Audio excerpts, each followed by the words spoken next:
So how's it going, Simon? You all right? Really good. Yeah. We're just, it's kind of, it feels like lockdown's starting to ease now, which is, I know some people are a bit scared about that. It's quite nice to see, hopefully, a light at the end of the tunnel. But it's not been too bad for me. I've got two kids, so I've enjoyed my lockdown. I'm appreciating your flag in the background there. I wish I'd have thought. Absolutely. Decorating the room. I'm trying to do the London skyline. I Oh. was positioning myself before. We've got this picture. I don't know if you can see it's got St. Paul's behind. But I'm actually nowhere near St. Paul's. I'm in Holloway. It's slightly less glamorous. I miss London at the moment. I miss it so much. But how's lockdown? What have you been up to during lockdown? Because it has been really weird times, hasn't it? Yeah, it's been crazy. Kind of a bit of a journey for me. So initially, my husband works in finance, and so he works very almost 17 hours a day. So when lockdown started, he disappeared up every morning to the top bedroom, and I was left with my two kids. I've got well, she turned 2, my youngest, during lockdown, and I've got another. My eldest daughter is nearly 4. So I was on my own, and it's really hard work. Trying to kind of, I think I put a lot of pressure on myself to entertain the kids and try and keep kind of educational stuff happening and doing things all the time, whilst kind of all the cooking and cleaning and constantly bleaching, because I was slightly paranoid about COVID-19. And so yeah, it was. Really I've got my anti-bac wipes right by the front door, and they're staying there. Well, that's the thing. When we come in, it's like shoes off. It's like this whole but it has eased off a little bit. Towards the end, we managed to get a little bit of help. So a lady that comes to help us sometimes, who lives very close, and she's been locking down as well. That's just been towards the end, just so I can do a bit of work, because otherwise it was like I wasn't managing to do anything. I was full-time kind of entertainer, cook, cleaner, but it's with that, there's been some amazing things that have happened. We've really grown close as a family. There's been some real giant steps, like my daughter, who's 4 now, who's sleeps through the night with not wearing nappies, and my other 2-year-old's on the potty all the time, rather than, I know that's, sorry to be base, but that's quite important milestone for a parent. Of course it is. You can see something. It's a bit like I was saying to friends the other day. I've been bidding for Playmobil sometimes on eBay, just because I need some small victories. It's like I just need to achieve some things at the moment. But yeah, it's good. We're trying to be buoyant, and we're trying to stay focused and happy. Good on you. Good on you. See, there's a lot of positives can come out of this. As bad as this has been, and as sad as it's been, there's a lot of positives that's come out of it. But let's talk to you about what everyone knows you for, Mr. Basildon Pantomime. Wow. Here we go. Yeah. How many years is it now? So this year will be my 14th year. I was working at 21 years of doing panto, but 14 years in Basildon, which I'm so thankful for. I do love Basildon, and it's been I really feel that there's a lovely fit now. Basildon. I'm from a place called Bolton, which is like Peter Kay land. Yeah. And the humour in Bolton and Basildon is not that similar. Everybody it's almost like Peter Kay is really funny, and he is really funny. But actually, everyone in Bolton's a bit like Peter Kay. My Uncle Tony, everyone's a bit like Peter Kay. You turn up at family parties, and my Uncle Tony will be like, "Oh, your Auntie Carol." There's a joke that is straight in there, and it's about we like to laugh at ourselves, and we're not afraid to do so. And I find that Basildon's the same. They love a local reference. And it's so not, I sometimes get stopped in the street, normally during panto. So if I go in the summer, everyone forgets who I am. But if I go at Christmas time, and I'm walking through the East Gate, or then people stop, and it's just it's a real honour to have been able to do so many years, and I really hope to continue. I really do. And we love having you here, Simon. It's been absolutely brilliant. It's been a great 14 years, and here's to many more. So clearly you love Basildon. You keep coming back here. You keep wanting to do panto here, and you do some amazing high quality shows every year. We absolutely love it. But what's your involvement? Because you're not just Mr. Funny Man, are you? Who plays all the comedy parts. What else do you do as part of that whole production? So I kind of wear many hats. So first and foremost, I produce it. Well, I co-produce it with the theatre. And so, but my kind of role is basically sourcing things. Initially, when we first started, I used to source a lot more. Now we've got an amazing technical manager who does a lot of the technical side of stuff. But I pretty much hire all the performers. You know, I put the musical director. I kind of it's the best job in the world. You know, I mean, when I was a kid, I used to disappear to my bedroom, and I used to have this little desk, and I used to pretend it was a theatre, and used to like make little puppets and stuff. And it's like it literally is like someone's gone, there's a theatre, make a show. So I produce the show. So that happens all year round, like literally sourcing and finding the sets, and then which we happen early on. Then we start auditioning, which is what we would ordinarily would be doing at the moment. It's going to be a bit different this year, which I can tell you about. But then so it's, you know, literally advertising, auditioning and characters. Then we kind of get the kids on board. That normally happens around July. And all the time I'm working with the writer, we're editing, we're kind of doing different edits of the script. And so it's been developed and things happen, and then it's choosing all the songs.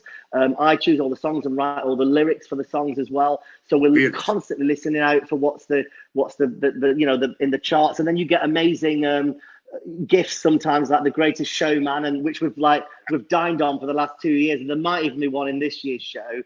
And then we get the ensemble on board, and then go into rehearsal. So that's a year kind of long job. I also direct it, so that's kind of more doing the kind of script edits, writing the lyrics, and then we direct the show. I used to choreograph, well, always co-choreograph, but I'm getting a bit old now, and I've got an amazing girl. A little bit stiff, yeah.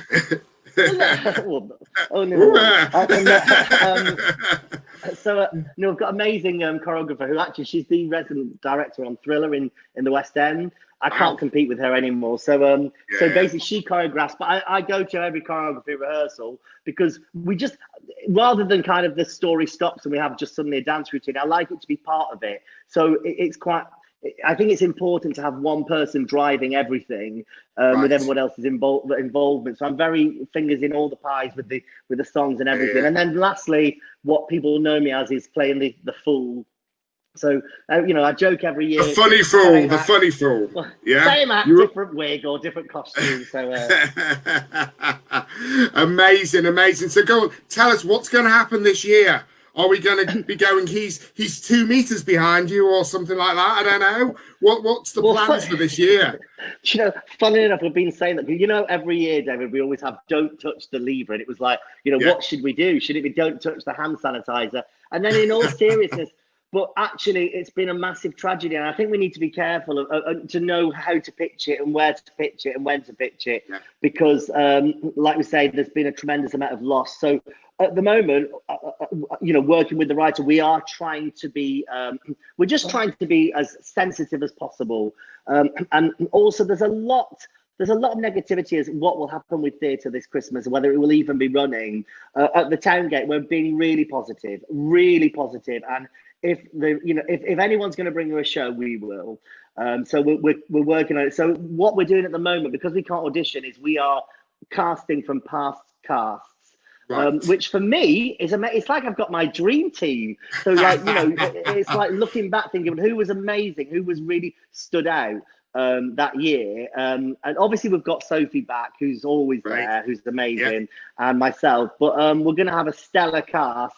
Most people are in place. I'm still doing the dotting the I's and crossing the T's on a few. And we will do the same with the ensemble and with the children as well. So, you know, from my point of view, that's going to be a proper high quality, you know, amazing cast. So at the moment, we are still all systems go and bringing you Beauty and the Beast, which the audience has voted for that this year. And I was a little bit like, oh, you know, great, but they're all going to expect candlesticks and things. But that's Disney, and we can't do that because that's all owned by Disney.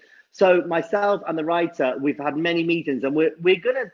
You're going to get a story, but we're taking it back a little bit from what Disney have done. So we're including a bit more of the backstory to just make it a bit more exciting. But it's going to be magical, and it's going to be.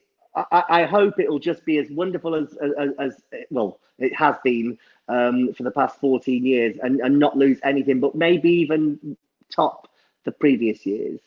It's going to be the panto of all pantos by the sound of it. And will so. we need it by Christmas? I think we really will. So everything cross, Simon, that can go ahead. And I'm sure it's going to be an amazing performance. I'll be there in the front row cheering away. So, you know, Brilliant. Look out for me. Look out for me. Tell us a little bit more about your family, because obviously a lot of people may not know a lot about you personally. So obviously you're married and you've got 2 kids. So tell us a little bit more about that. I'm really proud of my family. So basically, my husband's called Ron. We got married. We met 7 years ago. It was we actually both have been in very, very long relationships. I've been in a relationship for 14 years previously, and we literally walked past each other on a beach in Thailand and started talking. And it was like, it's a really good story, actually. I'll tell you over a glass of wine one day because it's quite a long story. But basically, we talked about having kids. It's something that I always thought I wanted, but didn't allow myself permission really to think that, because I thought as a gay man that I wouldn't really ever have that opportunity. And there was something called surrogacy that I hadn't really heard about. It's very pricey, but basically the idea that you find someone who will have a baby for you. We went first of all to look in, because I was like, I think we should look at adoption. We went to something called the Alternative Parents Show in London, and looked into adoption, and we were kind of told it's not the 60s, you're not going to get a baby, which I had not even really thought about. But more to the point, because we'd only just been together, I think at the time we had to live together, paying the same council tax for another 2 years, and we were getting on a bit, and we chose to go down the surrogacy route. So we went to America. We found an amazing surrogate called Ashton who lived in Florida. And we got an egg donor called Katie, and basically we went through and we had our first daughter, and it was the most unbelievable and amazing journey I've ever had, and I feel that my family have completed me. We were then lucky enough, because we wanted to have 2, to have the same egg donor and the same surrogate. But what we did is within us we planted 2 embryos. So we didn't know who was going to be the father. And it was a little bit like on that day opening the envelope, who's won? But it wasn't a case of that, because we always knew whoever was not the father of our first, biological father of our first daughter, would be of our second daughter. So now we have 2 beautiful girls. They're sisters, related through the egg donor, but we're a biological father each. And yeah, it's the best thing ever. And you know, I coach people about this sometimes, and I'm constantly, I've always got people wanting to do FaceTimes, or because I love talking about it, but I'm particularly passionate because it's something I just didn't think I could have, and it's the best thing that's ever happened to me. Don't get me wrong, I still love theatre, I still love directing and acting and my job, but this tops it. You know, it's just everything. And it's just wonderful now that same-sex families, and there's many ways, you know, it doesn't have to be surrogacy, through adoption, through well, sometimes people have children, you know, we've got friends that have had children with other couples, you know, same-sex male and female couples. It's just wonderful that we can all have families and we can all share the love, because at the end of the day, my children are lucky. My children are so lucky to be so loved, and you know, gay people shouldn't ever be denied that right to have a family. Sounds like a real emotional journey, Simon, that you've been on, and you know, the outcome is amazing. So, you know, what advice would you give to people in the LGBT plus community who are maybe thinking of doing the same thing themselves? Like 100% do it. And I'm constantly saying, like 100%. My ex-partner, the guy I was with for 14 years, he's just about to adopt. It's been, and I can see it's changed. I can see already it's changed him and his partner.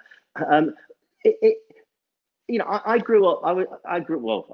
My age is the biggest secret everyone's keeping. But you know, I was at school in the 80s, and things were different then. And you know, I had a bit of trouble at school. I was bullied, like a lot of gay people. And you sometimes kind of, like I said at the beginning, I just didn't think it was something that was possible to have a family. So my advice would be to just dream big and don't take no for an answer. Don't be led by your problems, be led by your dreams. And if you want a family, you can do it. There are ways that you can do that, and absolutely chase that, because it's for me, it's just been the best thing that's ever happened. So yeah, and if anyone ever wants advice, then I'm always there to give it. Seriously, if anyone does, just get in touch with the theatre and get my details, because I'd love to talk to people and to help people to achieve that. You're an amazing man, Simon. I could talk all night, but we've got to get on with the rest of the show. Okay. So thank you so much for your time this evening.